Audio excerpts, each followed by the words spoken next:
What is going on, ladies and gentlemen? Welcome back to another edition of the Jays for Days podcast. I'm Josh. He's Josh. We got Jays Jumpers, Jaron Jackson Jr., John Morantz, Joe Johnsons, Ja Raffs, of course. We've got Jays. We got him for days. Josh, how you doing? I had forgotten just how chaotic the transfer portal portion of the transfer portal announcement portion of the college basketball schedule is. Obviously, this isn't the first time it's happened, but it just hit me this week that I had forgotten how chaotic it is and how many you just look up every hour and you go, that dude's in the portal, that dude's in the portal, that dude's in the portal. And then, we got to wait for a while to resolve itself. But it hit me again watching all the names this week. It's you have to juggle it in a way, because the NFL season, teams can't do anything until the Super Bowl is over. But in college sports, like once your season is over, like you can transfer on the bus on the way home, right?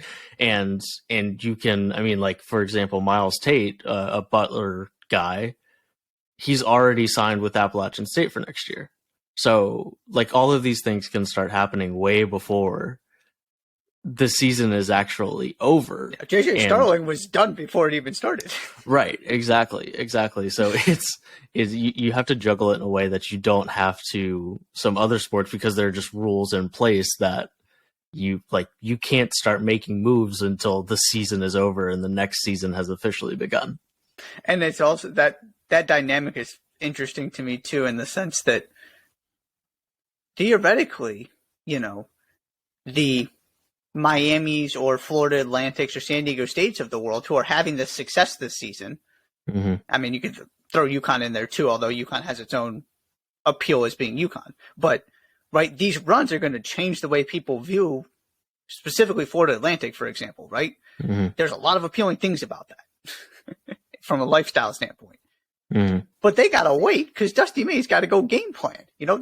They're not done. They can't be as aggressive in the portal as everybody else. So there's that dynamic of it too, that you kind of get rewarded for being done early, because then you can start jumping in on all these guys who are also done early. And you got to kind of try and convince them to wait if you're still in the NCAA tournament and hear you out once you have more time to focus on that part. The whole 1 second we're playing in the Final Four, give us a couple more days right. is a pretty enticing argument. At least it would be for me. I was going to say, you would think, maybe not. That'd be interesting to explore someday. Yeah, I don't know. Yeah. So that's a good Coaches Anonymous piece that you could do. Mm-hmm. Like, all right, keep it a buck with me. You're, mid-major team X. And it would be, you'd have to go a little deeper into because if you did this kind of Coaches Anonymous thing, it would be Dusty May. That would just. And I saw a quote. Dusty May basically said, yeah, they're coming after our guys already. That's crazy. I think I saw that somewhere. I guess there's two sides to the coin, right? Mm-hmm. It's trying to rebuild in a hey, we can do this, we've done this, and then on the other side of things, it's all of these high major programs trying to pluck teams, right? Guys from this team that just went to a Final Four, and those guys know that it's unlikely that they will go back next year, and that their chances to go back to the Final Four are probably better on a high major team. Maybe. You know what I mean? Yes, stop it! I know. Stop it! Depends on the high. It depends on the high major. Okay. But there are 80% of the high major teams have a better chance to go to the Final Four than FAU does next year. You really think? Yes. If that team comes back, that team's not going to come back. They're going to transfer. Okay. If you're operating under that assumption, then yes, you should operate under that assumption. You probably should. I'm holding out hope. I'm not exactly optimistic, but I'm holding on to a little hope. We'll see. But if that entire team comes back, then yes, half of the high majors still have a better chance to go to the Final Four than FAU. If you played this tournament 100 times, this is the only time that FAU will go to the Final Four. The only time. That might be true. I'm becoming a believer that this team is really, really, really good. Maybe I'm getting caught up in the moment. Their margin of victory in this tournament where they've played Memphis and FDU and a Tennessee team without their best player and their margin is still only plus 19 for the whole tournament, suggests otherwise. Yes, you are correct about that. Final Four. It's time. It's time. It's time for the Final Four. On Saturday, we'll get at 6:09, because we can't just play at 6. We have to play at 6:09. At 6:09 p.m. on CBS, number 9 Florida Atlantic. Did you know that they'll be the first 9 seed or higher to win their Final Four game if they win it? If they advance to the championship game, they'll be the first 9 or higher seed ever to actually win their Final Four game. I wouldn't have necessarily been able to tell you that, but that doesn't shock me. I just and I also clearly I thought that you blew my mind the other day when you told me that the Kemba team was like a 4 seed. You blew my mind with that. And I guess the teams that have, that Shabazz Napier team was an 8 seed. Mm-hmm. I guess the 8 seeds seem to have a lot of success. Right. And UConn was, not UConn, UNC last year was an 8 seed, right? Yep. So I guess also believe that Villanova team that won the national title was an 8 seed. What, back in the 80s? Yeah, the Roy Massimino team. Yeah. I thought that was interesting. Yeah. But when I thought about it, it doesn't happen that a 9 seed or greater gets there all that often. But the George Masons of the world, none of those teams won their game in the Final Four. Yep. So I would not have guessed that. Anywho, number 9 seed Florida Atlantic versus number 5 seed San Diego State. The number 5 Miami Hurricanes, the U, at 8:49 will take on the number 4 seed UConn. I had somebody in the podcast that I produce for CBS say, I thought all the 12 seeds were supposed to win. Why are there 2 5 seeds in the Final Four? I was like, I have a hard time arguing with you there. I have a hard time. It's not the year of the 12th seed. Yeah, I guess not. The numbers finally kind of evened out a little bit after year where they go 3-1. Right, exactly. So you have 2 5 seeds in the Final Four, a 4 seed and a 9 seed is also the first Final Four ever without a top 3 seed in the national semifinal. Okay, is there anything widespreading, overarching, big picture, 30,000 feet that you'd like to talk about before we kind of break down these teams? I do like these matchups. I guess I'll say that. In terms of, we're getting 2 very different teams in both of these games. Mm-hmm. So something's got to give. Mm-hmm. That's true. So not necessarily you like that matchup for one team or the other. I'm sure you do, but just the matchups create it. There are 2 opposite energies coming together, so one's going to have to give. Right. There are some, as I was kind of digging more into this, I feel like there are some very clear keys that these things are going to swing one way or another, and that's going to tip the balance. Or if this team is going to win, specifically the underdogs, these things need to happen. They need to, have some advantages and stop the other team from having the advantages that they theoretically will have based on the matchup. Yeah, 100%. Okay, let's dive into the first of the 2 games. Like I said, Florida Atlantic playing San Diego State at NRG Stadium, by the way, Houston, Texas. 6:09 on CBS. Let's start with San Diego State. And here's what we're going to do, Josh. We've got a couple categories to kind of help break down these 4 teams. Okay, so we're going to start, and for each team, we'll quickly touch on the path, just to reiterate kind of how they got there. One reason that they got this far, so kind of diving into that path and figuring out what has gotten them to Houston, their best player thus far, and then we'll turn our attentions to that Final Four game and give a key to winning that game against their opponent. Sound good? Yeah, so I have a most important player. I guess I did that a little bit differently. Tomato. Okay. Because I also like foreshadowing a little bit.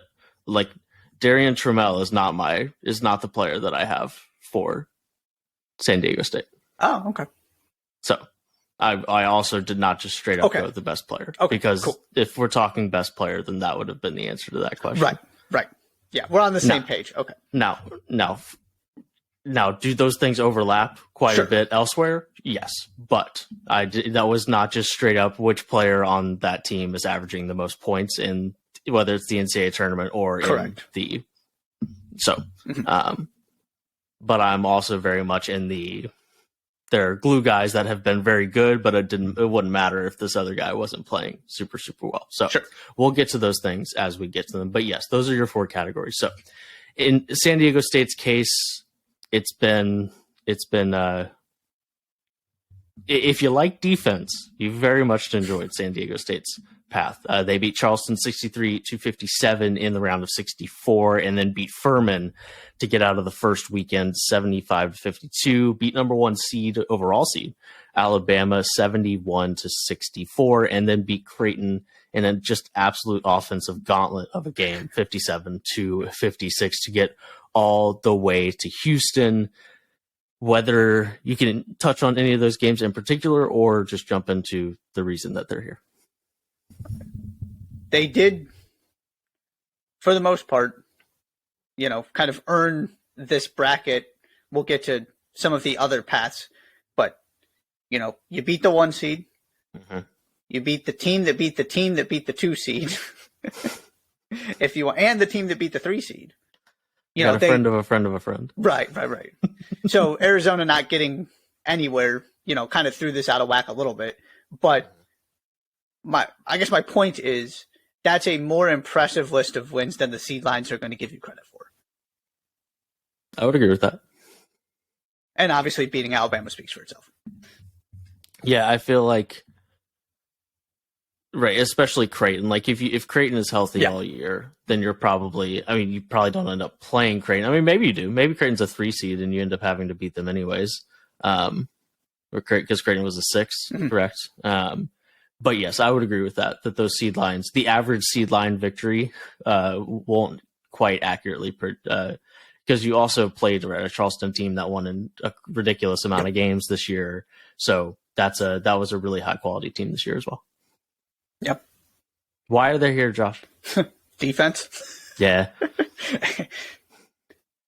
There are kind of a couple different ways I explored this. First, they haven't given up more than 64 points in the month of March.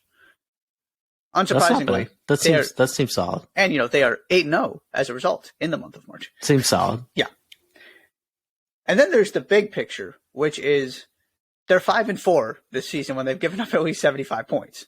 They're 26-2 in their other 28 games. Yeah, like that is high level stuff. We can't make it to 75. Just don't give up 75. You know what I mean? Right. And you pointed this out, and I probably didn't even give them enough credit. Right, there are plenty of games where they're getting into the 70s and 80s. It's not like they can't score, but the system gets thrown out of whack when they have to do it. Usually, they're just able to win, 72-58 or something like that against teams they're better than. So, and it's not like they did that in this tournament either. Right. The most points they've scored is 72 against Furman in a non-competitive game. But the games that were close, they needed to lock in as much defensively as they did. Yeah, and especially when they're playing the better teams in the country, the better teams in the Mountain West, you're seeing more of that's where some of the losses came from, is when they got into the 70s with those teams versus being able to keep it the way they did against Alabama, the way they did against Creighton. Yeah. So that's the story. They're an elite defensive team. Yeah. In this tournament, teams have shot 32%, 32%, 32%, and 40% against them in this tournament. That's for an average of 34% for the tournament. Just for comparison, I believe it was Alabama that has the best defensive field goal percentage this year, and it was like 36.75%. So, to give you an idea of just how elite that is to hold teams collectively to 34%, right?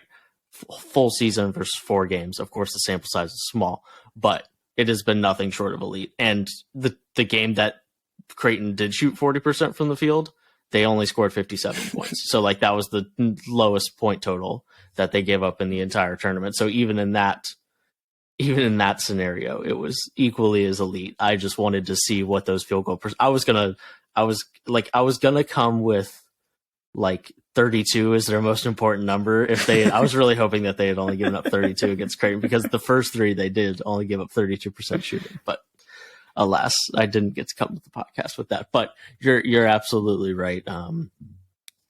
The scoring has been good enough, and it's been the defense that has been able to put itself into that position. Right? We've talked about, like, there have been some really nice individual performances, and we'll get to the player that we've coined kind of the most important here. But, it's kind of been okay, so apart from the Charleston game, is that right?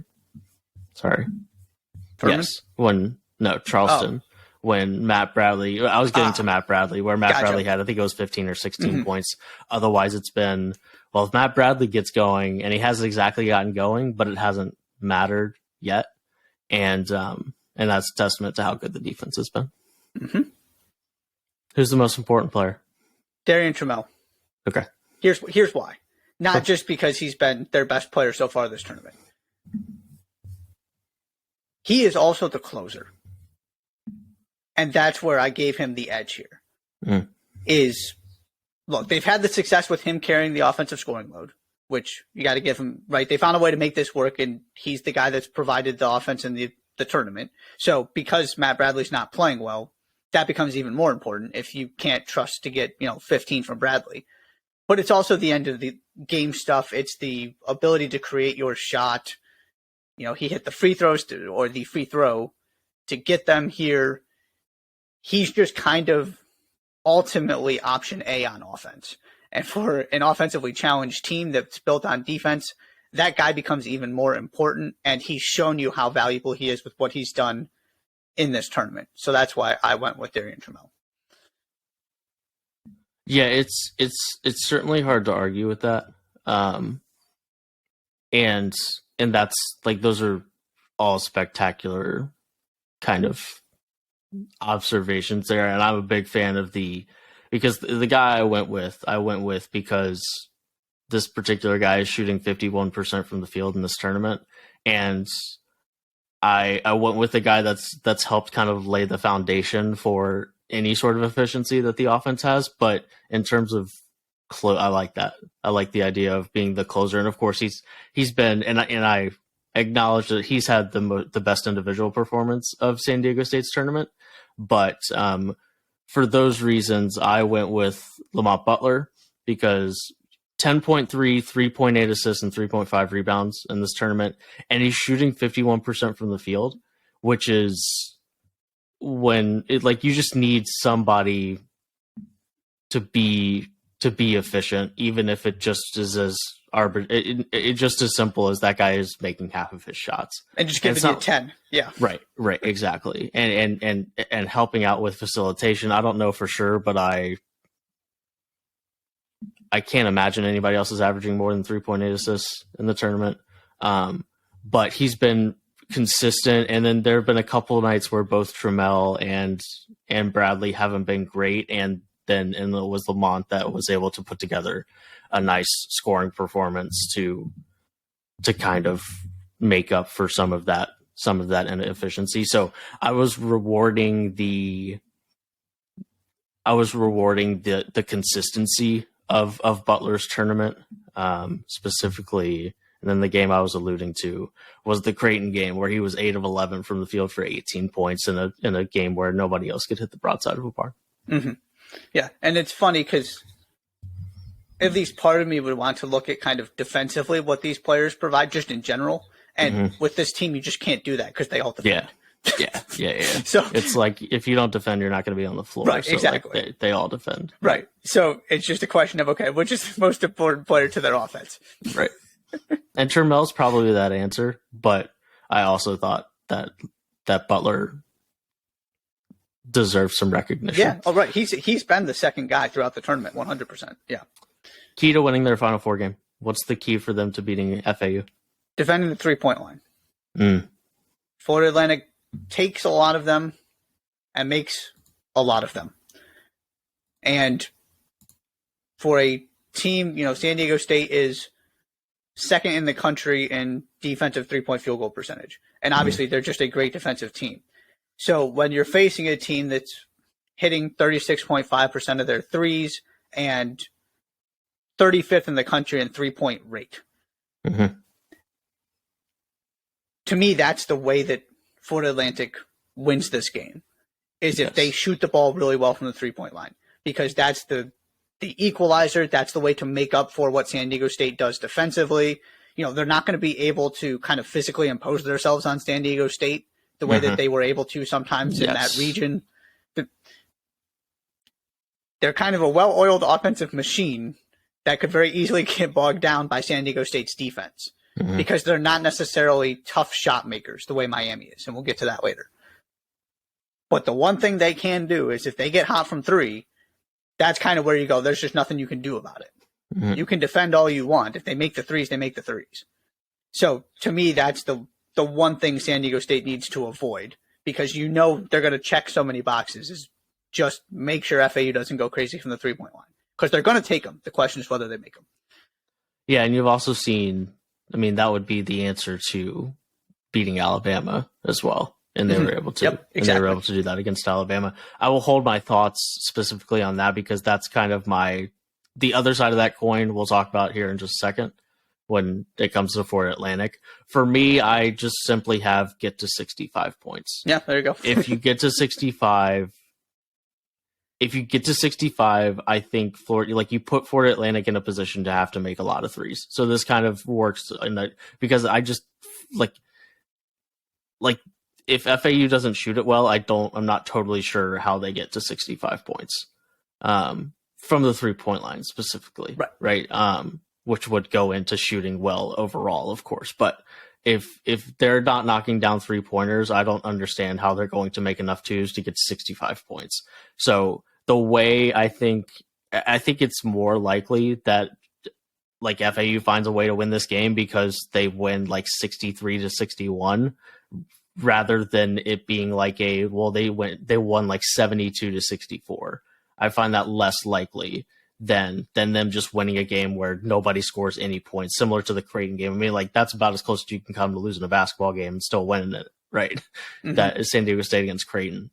But and maybe I'm wrong, but I just think that if San Diego State can get to 65, then they're going to put a lot of pressure on FAU to make some 3-pointers, because anything inside the 3-point line is going to be really, really tough to make happen. Absolutely.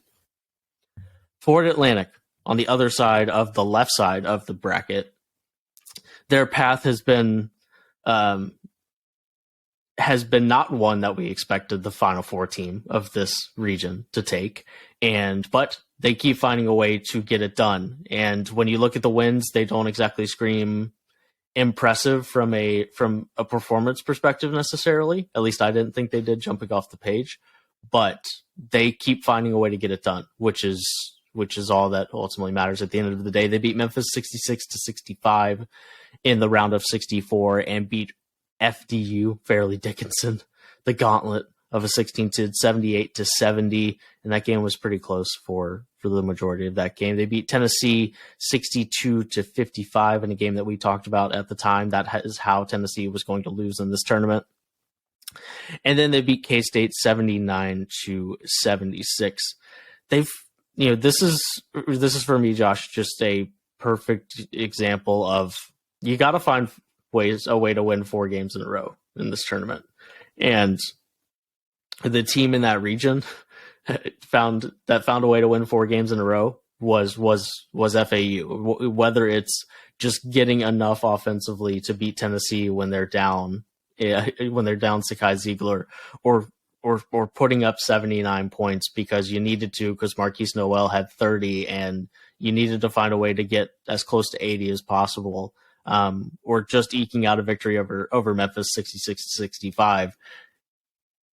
FAU, more than I think any other team in this that's still alive in this tournament, just kind of found a way to get it done, whatever that meant on that particular night. And as a result, they get to be in Houston. So bravo to them. But the path that is probably the exact opposite of UConn's, right? UConn just kind of has rolled over everybody that they've played, and FAU in the nicest way possible has simply found a way. Yeah, and that was a 4 seed that neither of us were inspired by. They did beat the 3, but they didn't have to face the 2 or the 1. Yeah, This is the chaos bracket. They, like you said, found a way to advance. They, to me, played the best of any team in this region. They deserve to be here. Sure. Yeah, that's not me saying that they didn't play well enough to get here and got lucky. It was just that they didn't. UConn has just done the same thing over and over again, and Miami, other than stumbling past Drake, has scored between 86 and 89 the rest of the tournament. Right? It's been very, very cut and dry, copy and paste almost, and that hasn't been the case for FAU. Right. And like you said earlier, this bracket doesn't play out this way again if you just restart the tournament. And all of a sudden, if they get past Memphis, they're staring at Purdue in round 2. And if they get past Purdue somehow, then Marquette's coming out the other side of the bracket, or Michigan State is, or whatever it might be. They played the games in front of them. They were the better team in all of them. That's all you can do. It is kind of an interesting what if, though, because this team's going to end with more wins than anybody in the country. They did. Okay, so Memphis is an AAC team. That's what you're going to see next season. Tennessee is still a very good team without Ziegler, especially what they can do to you defensively. And Kansas State's one of the best teams in the country. It's not like they had a path handed to them. It's just relative to the NCAA tournament and the other paths. This one was plenty more favorable. Definitely. Why are they here? I just went with balance. And kind of to your point about they just can kind of do whatever they need to win the games. Yeah. And I said they're deeper than you, which is kind of getting at the same thing. Yes, right. The depth is part of it for me. The 3-point shooting, the passing, right? They just kind of have they got Vlad Golden and a bunch of guys who kind of do a little bit of everything. So it's not like you have, obviously they have, guys who score more than others, but they don't have your sort of traditional facilitator.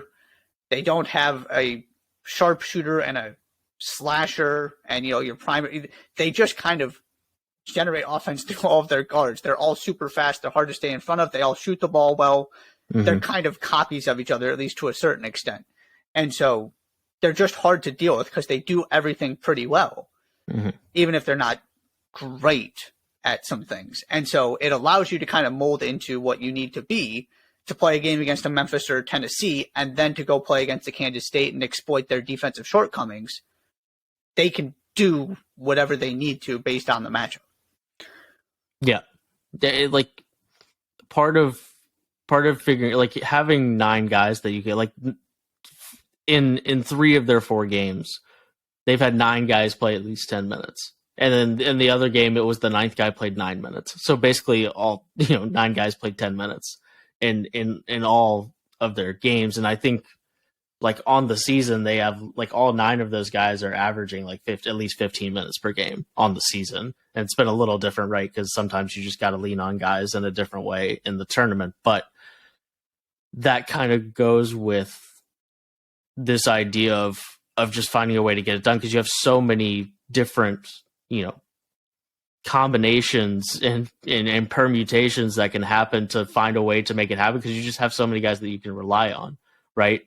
And sometimes you get deep in the tournament because, and there have been, we'll get to the most important / best player thus far. There are certainly guys that are more important than others, but sometimes it's we've been put on the back of 2 guys just being absolutely dynamite throughout the tournament, or Carson Edwards is just pulling Purdue through the bracket almost all the way to the Final Four. And sometimes it's just, we've got so many guys you got to worry about, and we'll get a good individual performance that kind of stands out in every game. But it's just the fact that we have so many places we can go and get it from that it's hard to shut us down completely. And Kansas State's a perfect example of that, right? Marquise Noel was spectacular, but Keontae Johnson had maybe his worst game in 2 months, right? From a foul trouble and, that kind of leading into the never getting into a rhythm thing. And then he scored 9 points in the game, I think. And I think that was the second time all year that he hadn't gotten to 10 points in a game. So, and that's kind of Kansas State's makeup, and it almost got them to a Final Four, and specifically being led by Marquise Noel. But it's the other way around for Florida Atlantic. They just have so many guys that can give you important minutes, and if you just get kind of that spearhead of the performance from one guy, then you have a lot of guys that can fill in the gaps. That's why my most important player is Vlad Golden. Okay. He's the one guy you can't really replace or make up for. Because, yes, you have your primary, there's a hierarchy to the guards scoring-wise, and you need your top two guys to score. But if they have a bad game, Michael Forrest can come in and knock down the threes. I'm trying to think of which game that was. Was that the FDU game or the Tennessee game? I will look for you. Keep talking. He came off he hit 3 or 4 threes and a half, I think, in one of them. Nick Boyd comes up with the shot to get past Memphis. Yeah, he was 3 of 6 from the 3-point line against Tennessee. Okay, yeah. So that was the game. And, he kind of became the designated free throw shooter against Kansas State. Was it Kansas State? Tennessee. I think it was Tennessee. Sorry, they're all blurred together. But at different points, different guys have kind of played different roles. So my approach here was the guards can pick each other up. If Elijah Martin doesn't have a great game, there are other guys that can go have a really good day who can make the threes to make up for it. What you can't compensate for is Vlad Golden's presence on both ends of the floor, and specifically on a team that doesn't have forwards, right? They just don't really exist. It's 4 guards and the big. And yes, some of those guards are bigger. It's not like they're, all point guards, quote unquote. But you need the interior presence to balance that out. He's been really good. He was fantastic against Kansas State. I said after that game, the numbers just don't even do justice to the presence he had. And so if this is going to continue, he has to keep being that guy and keep dominating the interior, because you know what you're going to get from the perimeter guys around him. Yeah, I totally get where you're coming from there, and to a certain extent, I agree with you, maybe even more than I would otherwise. But the stat stuffing and the individual performances we've gotten from John L. Davis, I had to go with him. Whether it's the 29, 12 and 5 that we got from him on 10 of 16 shooting against FDU, or even in a game, right? The K-State game, they had 17 assists as a team, and he had 6 of them. He was 13, 6, and 8. He's just, I feel like he kind of unlocks the rest of just the guards kind of being able to run around and do whatever they want, right? And whether it's knocking down shots that particular game, because it's not always him knocking down shots, but it was, right. It was 29 for him in the FTU game. He was the guy at the free throw line against Tennessee. He was 9 of 10 from the free throw line for 15 points in that game, in a game where nobody else especially was. It wasn't a great game for anybody offensively in that game, but he was the guy who stepped to the line and made 9 of the 12 free throws that they made in that game. So I went with him, even though I think you're right. If the guy that, like, if he twists an ankle 30 seconds into the Final Four game and he's out, the guy that's the biggest headache for Dusty May is definitely Vlad Golden, 100%. But I think John L. Davis is probably right behind him. And you can flip that and say, if they get to a national championship game, if they win a national championship, the biggest reason I would agree with you is John L. Davis. I would agree with that. So kind of different approaches, but same idea. He's been their best player, without a doubt. I went with him. What's the key to winning this game for FAU? So I flipped this and said 2-point defense. Okay. Because Florida Atlantic's the 11th best 2-point defense team, 2-point field goal percentage defense team in the country per KenPom. They've had, some ups and downs defensively. Obviously, they've guarded teams well at times and didn't guard Kansas State as well, which is to be expected. They didn't guard one guy as well. That's also true. Yeah. You got to hang your hat if you're going against San Diego State. You got to hang your hat somewhere defensively. True. You got to stop them from scoring points, as we established. If they get into the high 60s, low 70s, it's probably over for you. So can you control the interior? Can Golden dominate the paint? And can they kind of do what they've done all season really well, continue that, and at least give them some kind of advantage defensively? And then you combine that with the ability to make threes. To me, that's the formula. I kind of went on the other side of the coin from where you went with San Diego State. They got to knock down threes to win this game. Like, that is in the Final Four for me. That is the thing that a team has to do. That is a non-negotiable to win their game. And it's terrifying that you have to do it in a football stadium. Just gonna throw that out there. Right. It's a good point. It's a very good point. Right. I mean, we can go elsewhere. Like, you'd love for Matt Bradley to have 16 in your Final Four game, but also we've shown that we can make that happen without. And to FAU's credit, Adama Sanogo is probably going to have 28 and 12 against Miami. But if he doesn't, there are some pretty great guards that could also pick up the slack. Maybe Miami's guards having a really good game could rival the 3-point shooting, but we'll get to that here in a second. FAU is generally a very good 3-point shooting team, 36.5% as a team this season. Yep. And that's with these games included, and they're still top 50 in the country. They're only shooting 31% from the 3-point line in this tournament. They're basically 8 of 27 on average in this tournament. And to their credit, a team that's all about pace and space and knocking down 3-pointers, they haven't knocked down their 3-pointers. Not really. At least not to the extent that they normally do. And they've found ways to get past those teams without shooting especially well, or at least as well as they normally do. They can't, if they don't shoot as well as they normally do and they have all season in this game, they're going to lose. Mm-hmm. It's just going to happen. Yep. That is, and you touched on it when we were talking about San Diego State defending the 3-point line, because they're just there's no way they're going to be efficient enough inside the 3-point line against the San Diego State defense to win this game. There's just no way.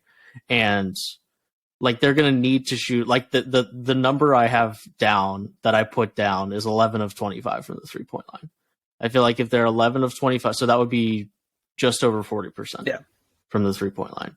Now, maybe it needs to be a little bit better, but if you start with, we get 33 points from the 3-point line, then we can talk, right? And then we can talk about getting, if you can get to 68 points, then you're also going to put pressure on San Diego State. If you if you can force them to score 71 to win this game, then you have a chance to win this game. But if not, but if you don't knock the threes down, it's going to be really hard to get to that point. And so for me, that's the number one biggest thing that needs to happen for a team to win their game in the Final Four this year. Yeah, and specifically this matchup. I have 2 things for the UConn Miami game that are my 2 keys for those 2 teams, but there are basically 3 numbers I'm looking at between these 2 games.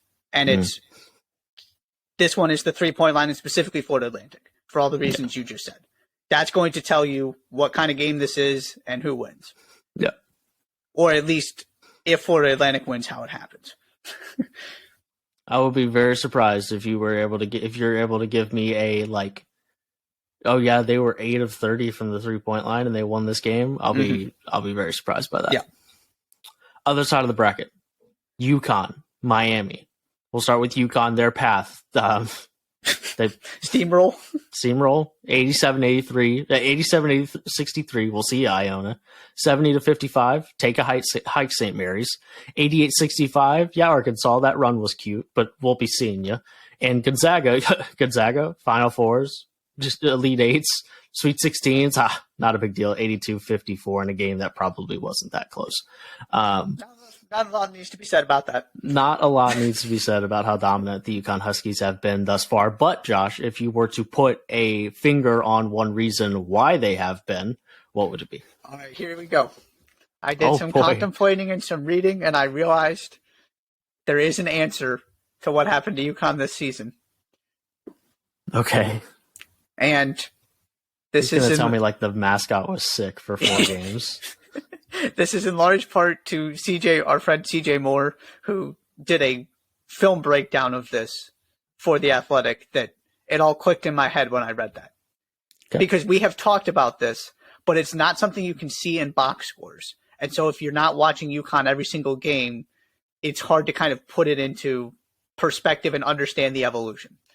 Okay. The reason they're here and the reason they're looking like a juggernaut again is because they figured out how to use Andre Jackson. They figured out how to make him dangerous even though he can't shoot and won't shoot. Because I remember having this conversation of just saying every time he got the ball at the 3-point line, he just looked lost and confused and not sure of himself. Mm-hmm. And there was a point this season where he was taking all those threes that teams were giving him. And then they figured it out. And so now he's doing all kinds of annoying things when teams leave him open at the 3-point line. He's dribbling the ball into other defenders and then setting a screen for that guy. He's cutting to the basket so that you have, this 6'7" or whatever he is, super athletic, great court vision, great passer, getting the ball going downhill towards the basket with Adama Sanogo there. That's a terrifying thought.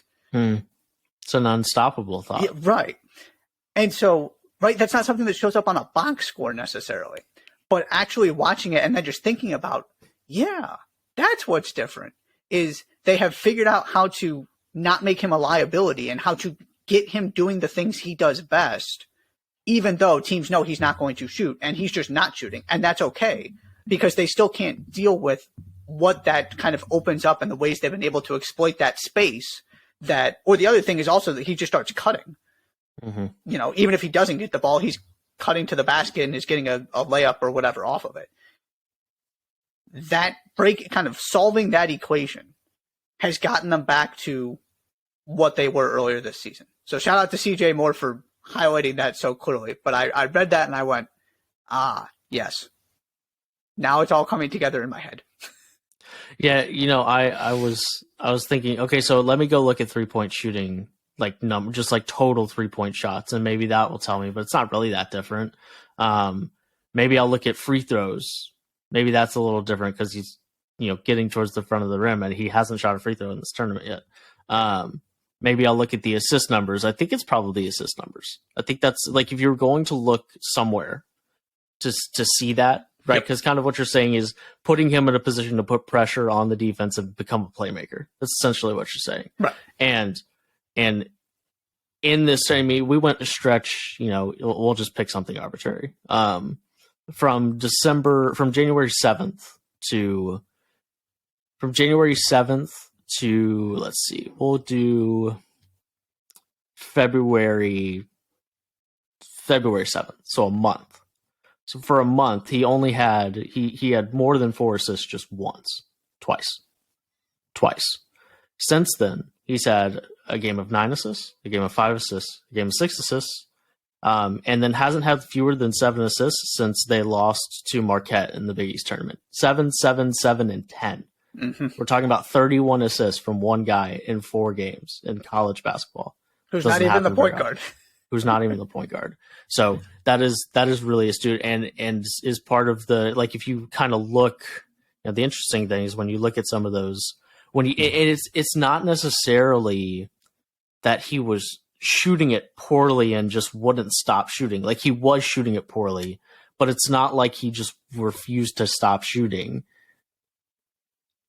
It's that you found it was almost like he was useless. It's almost like he was doing nothing offensively. Right. That it was a liability. Right. So it's less about his liability being he was so bad at something, and more about his liability being that he just wasn't producing at all. That you didn't have to worry about him. Right. It's the same. It's kind of a similar conversation to Draymond Green, right? Of how do you use this guy's skill set? Because you want him to have space, you want him to be on the perimeter, you want him to be able to cut, you want him to be able to have, the ability to see the floor to pass and do all of those things. How do you make that happen when teams know they're not going to shoot the 3? His numbers are very Draymond Green. He had 8, 10, and 9. Yep. In the Elite 8 game. 7, 7, and 8. 6, 7, and 6. 10, 7, and 5. It's unbelievably Draymond of him. And on the other side of things, in their loss to Marquette in the NCAA tournament, 15 minutes, 2 points, 5 fouls, 2 assists, one rebound. Yep. Astute. Shouts to CJ Moore, friend of the podcast. Yep. I'm much more overarching than that, but essentially getting at the same thing. And we've been also beating this drum loudly for the entire season, but production from the guards has been consistent this tournament. It just has. Yep. I mean, Jordan Hawkins is getting the NBA love. Sanogo is the most important player, but it's the guard play that's just been really solid, right? It wasn't great against Iona, but it didn't really matter because, I mean, Sanogo was unstoppable, and with all due respect to Iona, it was Iona. But after that, Jordan Hawkins, Tristan Newton, and Andre Jackson all shot better than 50% from the field for 31 points against St. Mary's. Jordan Hawkins had 24 in his best game of the tournament against Arkansas, and the other two combined for 14 assists. In that game, Andre Jackson had 7 assists, and so did Tristan Newton. And the scoring was fine. I think both of them had 8 or something. Maybe they combined for 14 or so. And then the other game, in the Elite Eight game, 20 points from Hawkins. The three of them together combined for 36, and you've kind of hit on where Andre Jackson has been impactful elsewhere, and Tristan Newton has had a decent tournament and facilitating and not making a ton of mistakes. You can kind of look at this however, whether it's Andre Jackson, whether it's, Jordan Hawkins has been the consistent scoring presence he has to be, or if it's a combination of all of them. It's been what they need it to be for UConn to look dominant.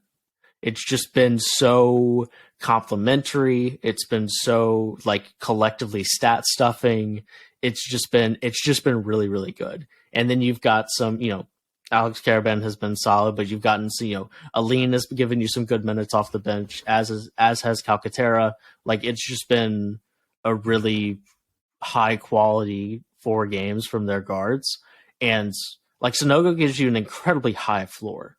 And when you get, Jordan Hawkins and showing glimpses of why he's, kind of bounced in and out of kind of the darling of NBA draft people, right? Sometimes it's, they're at least very, they're very, it's like moth to a flame with him, whether it's, and they kind of Andre Jackson's kind of like that too. I saw people throughout the year talk about him quite a bit because he'll do things every once in a while. It's whoa, that guy moves different. But all of this, I'm kind of talking in circles at this point. But all of that being said, the guard play has just been so solid for so many different reasons. And as a result, we're seeing that team that we saw kind of early to mid-December that didn't seem like they were ever going to lose. Yep. And that might just be the best way to categorize UConn's performance. It just feels like that they would never lose ever again. Right. They just played together for the next 20 years, that they would never lose ever again. Who's the best player, though? I went with Jordan Hawkins. You did? Okay. Yeah. For kind of what you were just talking about there. And I was so tempted to say Andre Jackson. I really was. Because it's neck and neck. And Sanogo is third for me just because you have Donovan Clingan there. That if something happens, you got a 7'2" behemoth that can do all kinds of things for you to come in and fill that space. That might be the most disrespectful thing you've said all tournament.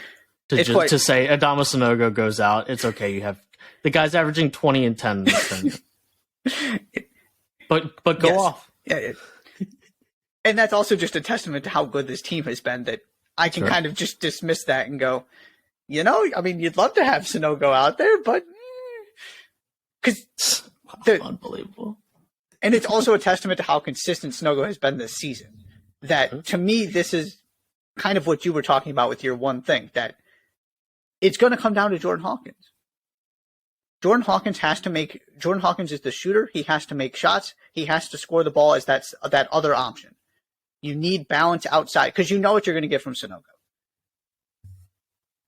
What happened when they fell apart there was, was that Sanogo wasn't taking enough shots and the guards weren't making them, and specifically Hawkins, right? It was a combination of all. But that suggests that it doesn't matter how good the guards are if Sanogo isn't good.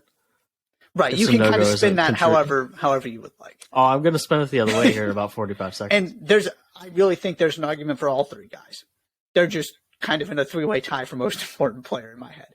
But I went with Hawkins just because that's been one of the other differences, that he looks like the guy he was supposed to be again, and they look unstoppable in large part because of that. For me, it doesn't all of these things are non-starters if Sonogo doesn't play well. There's nothing Jordan Hawkins can do. If Sonogo has 8 points on 3 of 14 shooting in the Final Four, I just don't think there's anything that Jordan Hawkins can do for UConn to win that game. I just don't. I just there is a safety blanket that comes with Sonogo that unlocks everything else. Right, and I was going to say, so part of my thing is, and you can kind of flip this and say you can't just assume that, but right, there's no situation in my head where Sonogo actually takes 14 shots and only makes 3 of them because he's Adama Sonogo, that I just kind of take for granted he's going to do his thing, which is, yes, probably inherently a little disrespectful that you just assume this guy's going to go give you, 16 and 8. And then not call him the most important player on the team. I own that. I own that. Yeah, I will just I'm a big fan of what's the thing that lays the foundation for everything else that your team does. You were going floor and I was going ceiling. That's the best way to put it. Sure. I think that's incredibly fair. And so that's why I went with Sonogo, because I just don't I find it hard to believe. And in the context of the Miami game in particular, if it gets to, if we're doing a score off between the two sets of guards, if that's what this game turns into, UConn's going to lose that battle. Yep, absolutely. If you got to choose which trio of guards you got to use as your backcourt in the NBA, you'd pick UConn's guards. But in the NBA in particular, you pick UConn's guards. But if I said, all right, you're only going to take the points that were scored from the guards in this game, everybody in their right mind would take Miami, because they are just they're averaging a combined 58 in this tournament. Yeah. If you ask me which set of guards I want to win one game at a Final Four, I want Miami's. Yeah. Right. 100%. So the thing that makes UConn the favorite to win this tournament is Adama Sonogo, not the guards. So that to me is the floor and the foundation that I'll lean on. It's a very solid argument. Thank you. What's your key to winning the Final Four game? I've been harping on this all season, but it's still a thing. And specifically with a team that's difficult to kind of deal with offensively, they got to keep these guys off the free throw line. They are 319th in the country still in free throw rate. Free throws attempted per field goals attempted on the defensive end of the floor. We talked about this when they started losing. Right, they're so aggressive defensively. They're so long. They're so physical. They pick up fouls. And Miami has shown you they don't have to hit threes to cause all kinds of issues for you with what they just did against Texas. Can they at least kind of keep these guys off the free throw line and balance that out a little bit by getting Sonogo there, by getting Kling in there, and imposing their will physically? Because these guys are really difficult to stay in front of. And this is a team that's prone to fouling people. And also, can you stay out of foul trouble? That's the other part. Can Sonogo stay on the floor? Can Andre Jackson stay on the floor? Yeah. That's what I was going to follow up with for sure. Yeah, it's interesting because the thing that I gravitate towards here is that I just need UConn to be the physically demanding team that they are against this Miami team. Whatever that, use your physicality, the length of the guards, just use your physical attributes effectively, right? Whether it's Sonogo, that's just easily I think the answer to who's going to stop Adama Sonogo for Miami is not obvious, right? There are some options. I mean, the answer is you hope it's Norchad Amir. Right. But you just use the word hope. Right. Exactly. Very intentionally. Right. Miami's interior defense is not great. We're talking 246th in the country in 2-point field goal percentage defense, outside the top 180 in offensive rebound, just barely inside the top 200 in defensive rebounding. All of these things scream Adama Sonogo is going to have 28 and 12 in this game. But the overarching thing for me here is gravitating towards the physicality and the length of their guards and the athleticism, all these physical attributes that you can't teach. But on the other side of it, making sure that you don't let Miami use that to their advantage and get you into foul trouble, which is something that you've been struggling with all year. Mm-hmm. It's interesting because I feel like that I'm not sure Miami can keep up with the physicality of UConn's team, but also they might not need to.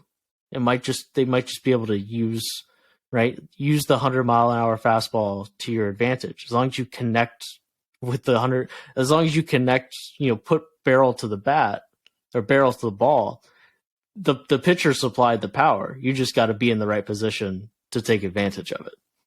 It would be difficult to put the barrel to the bat. Shut up. I don't need that from you.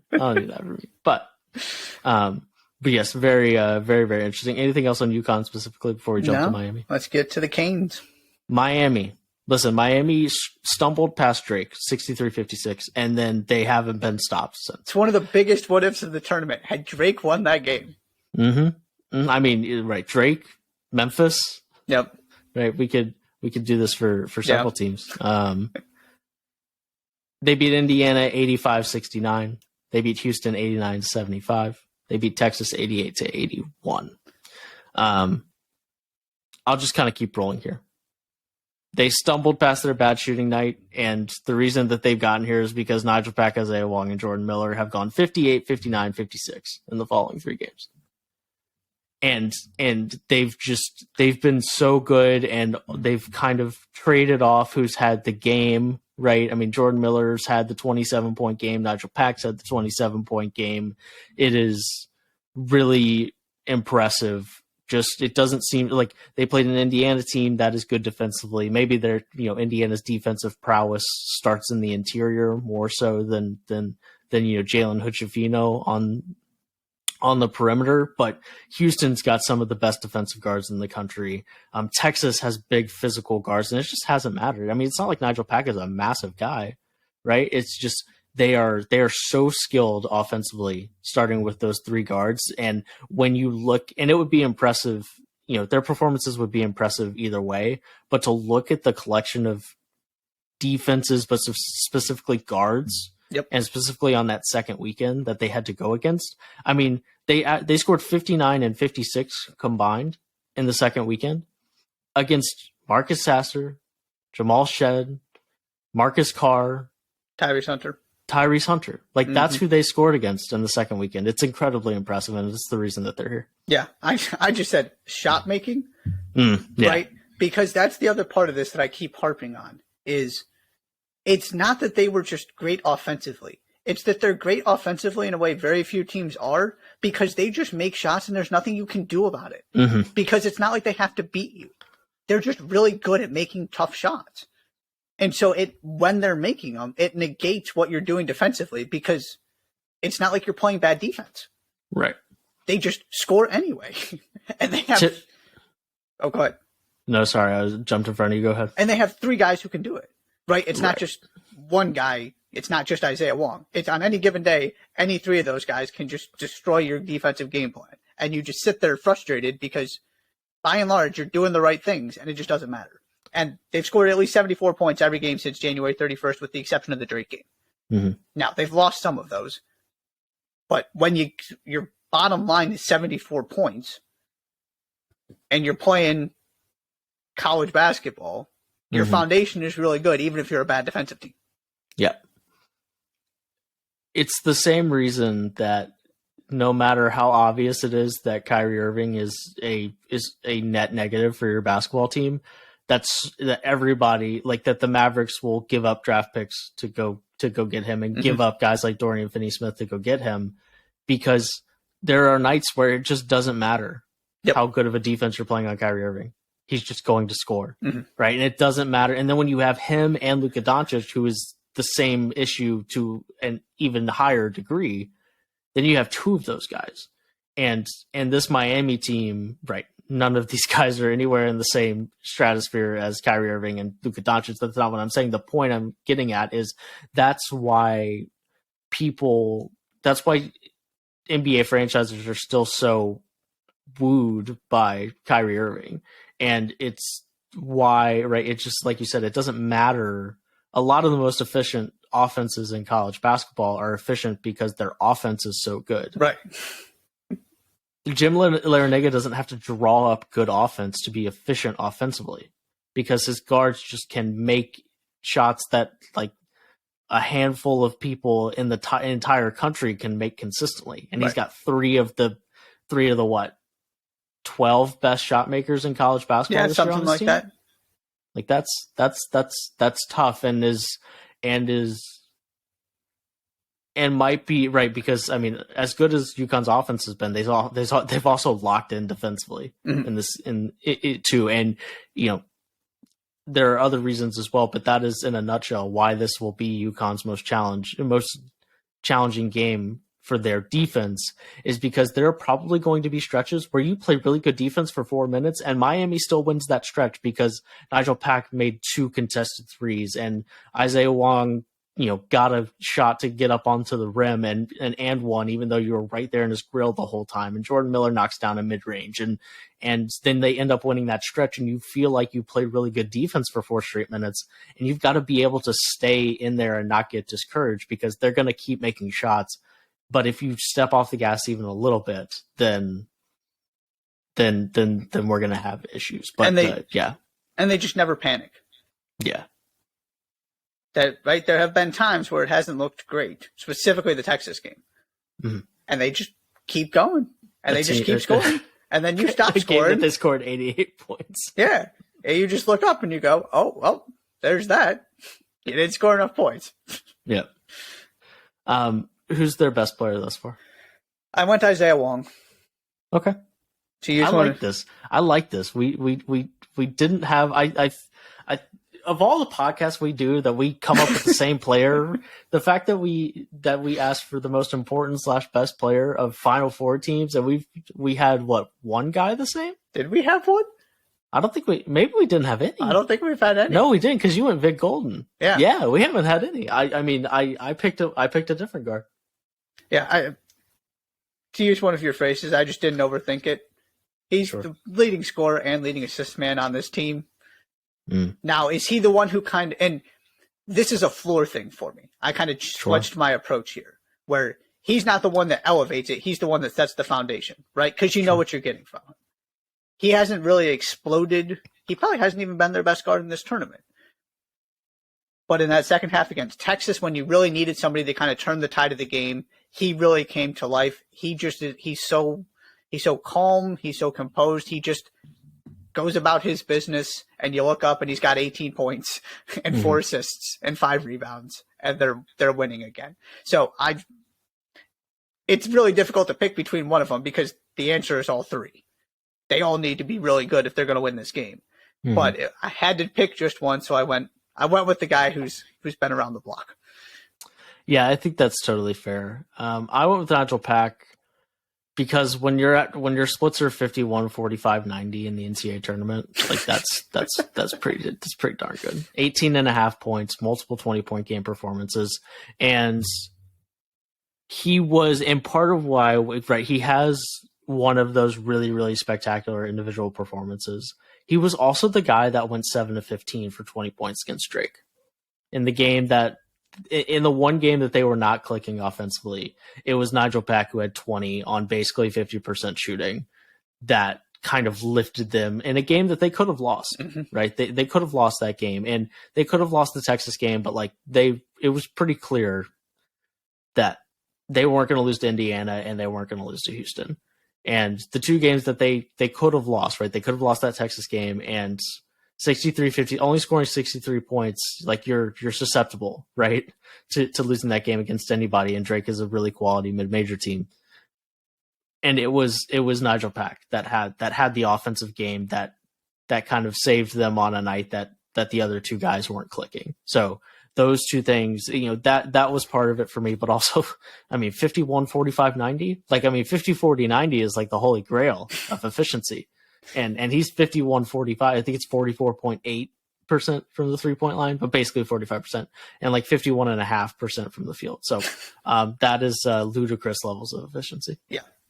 And part of my argument would be also that Wong is the one guy who hasn't had that moment yet. Sure. right? They need him to have his, because Pack has had his and Miller's had his. Because Pack's been, I mean, that's what you brought him in for. That's why he's making the money. He's delivered when it's mattered most, for sure. We can't do this best player segment, most important player segment, without at least giving a shout out to Norchad Omier. Averaging 10.5 and 13.3 in this tournament. Yeah. Right. Doing the dirty work. Doing the dirty work 100% and adding some offensive contributions. There can't be the list of guys. I mean, like, not even Dama Sanogo is averaging a double-double in this tournament. Like, he's like 0.2 rebounds short.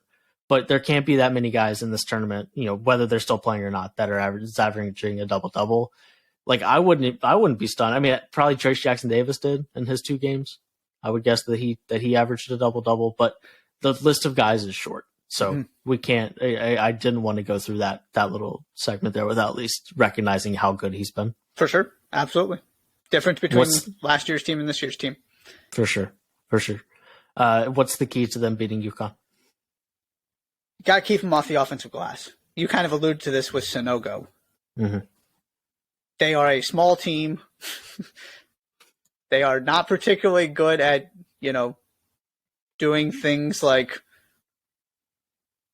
blocking shots, rebounding, they kind of do their thing. And maybe there's kind of an ability to